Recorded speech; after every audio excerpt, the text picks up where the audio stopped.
जिस घर में सप्ताह में एक बार या 2 सब्जियां खाई जाती हैं, उस घर में कभी भी धन की कमी नहीं होती है। दोस्तों, शिव महापुराण की कथा कहती है, पति और पत्नी अगर एक ही थाली में भोजन करते हैं तो उस घर की दशा देखिएगा। घर के बच्चे कभी भी विद्या में उत्तम नहीं निकल सकते। उस घर के बच्चे कभी विस्मृत मार्गी नहीं निकल सकते, मार्ग से विचलित ही निकलेंगे, क्योंकि मदिरा के नशे में पैदा हुए हैं।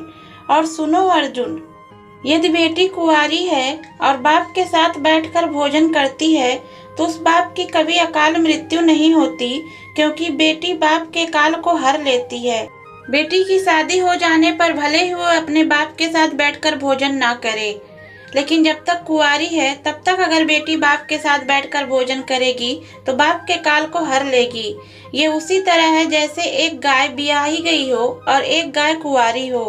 अर्जुन, ब्याही हुई गाय का गोबर लीपने से ज्यादा फलदायी होता है कुंवारी गाय के गोबर से लीपना। इस बात का शास्त्र प्रमाण भी देता है।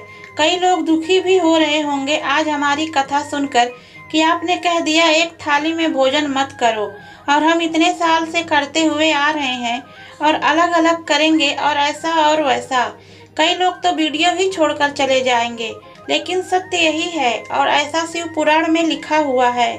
शिव महापुराण की कथा कहती है, यदि आप भगवान विष्णु के मंदिर गए हो, सत्यनारायण भगवान के मंदिर गए हो, राम मंदिर गए हो, कृष्ण मंदिर गए हो, किसी भी मंदिर गए हो या फिर किसी भी देवता के मंदिर में जाते हो, वहाँ का प्रसाद आप 15 दिन 20 दिन तक रख सकते हो, लेकिन भगवान शंकर का प्रसाद रात भर नहीं रखता, क्योंकि भगवान शंकर का प्रसाद 1 दोपहर संध्या तक आपका है। रात्रि को 9:15 तक भगवान शंकर का प्रसाद आपका है। भगवान शंकर ने जो पहाड़ों की रचना करी थी, घड़ी की रचना भगवान शंकर ने करी, तितली और समय की रचना भगवान शंकर ने करी। एक एक घड़ी, एक एक पल, एक एक तिथि, एक एक नक्षत्र, समय, पल, सबकी रचना भगवान शंकर ने करी। इसलिए वो शास्त्र कहता है, लिंग पुराण वर्णन करती है, नर्मदा पुराण कहती है, शिव पुराण की कथा कहती है, जब व्यक्ति को भारी रोग हो जाता है, कोई कैंसर जैसी बीमारी हो गई, कोई किडनी ही खराब हो गई, कोई लीवर ही बेकार हो गया या कोई भी बड़ी बीमारी हो गई, तो आप किसी ब्राह्मण से पूछेंगे कि पंडित जी हमको शंकर भगवान का अभिषेक करवाना है, कौन से समय में करवाना चाहिए, तो उसका भी समय शिव महापुराण निश्चित करती है, उसका भी समय हमारी लिंग पुराण निश्चित करती है, उसका भी समय नर्मदा पुराण निश्चित करती है। तो कौमार खंड के अंदर शिव महापुराण में वर्णन किया गया है कि 9:15 रात्रि को कोई बीमार व्यक्ति का यदि उसके हाथ से अभिषेक प्रारंभ कराया जाए या उसके ही कुल का, उसके ही गोत्र का व्यक्ति भगवान शंकर का अभिषेक करता है और शंकर जी के नाम का स्मरण करता है, तो वो अभिषेक तो करे ही करे, साथ में जो मनोरथी है, यजमान है, वो महामृत्युंजय मंत्र का जाप करे, तो कहते हैं रोग समाप्ति की ओर आना प्रारंभ हो जाता है।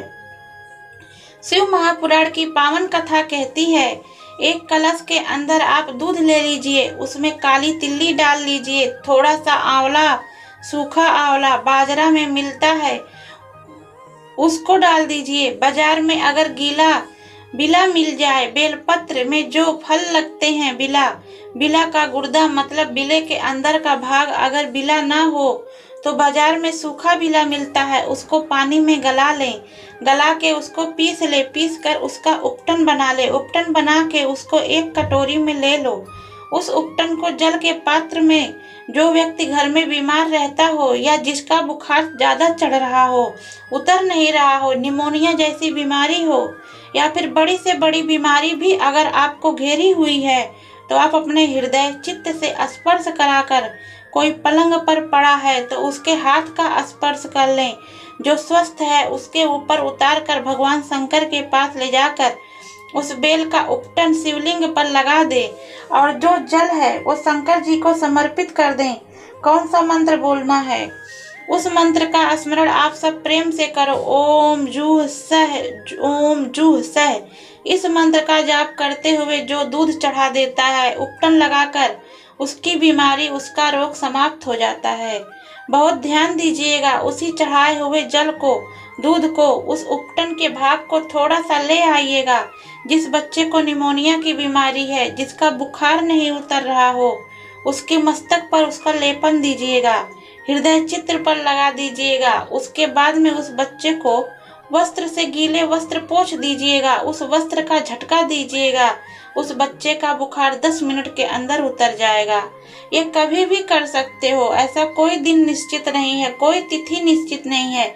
जब बुखार आए, जब स्वास्थ्य ज्यादा गड़बड़ हो जाए तब करिए। मंत्र का जाप करते हो, ओम जुह सह, इस मंत्र का स्मरण करना है। इस मंत्र का स्मरण करिए और शिव की आराधना करिए। ये वो औषधि है जो सती माता ने भगवान शंकर से विवाह से प्रथम में प्राप्ति करी है। यदि कहीं से 5 मुखी रुद्राक्ष मिल जाए और 5 मुखी रुद्राक्ष को तांबे के कलश में जल भरकर उसमें डाल दो। किसी चम्मच से उस रुद्राक्ष को निकाल लो। आधे घंटे डालने के बाद फिर समी का एक पत्र ले जाकर शिवलिंग पर रखकर पंचमुखी रुद्राक्ष का जल अपनी कामना मन में स्मरण करते हुए, अपने मन की कामना करते हुए सोमवार के दिन जो व्यक्ति समर्पित कर देता है, उसकी मनोकामना भोलेनाथ 3 महीने में पूरी कर देते हैं।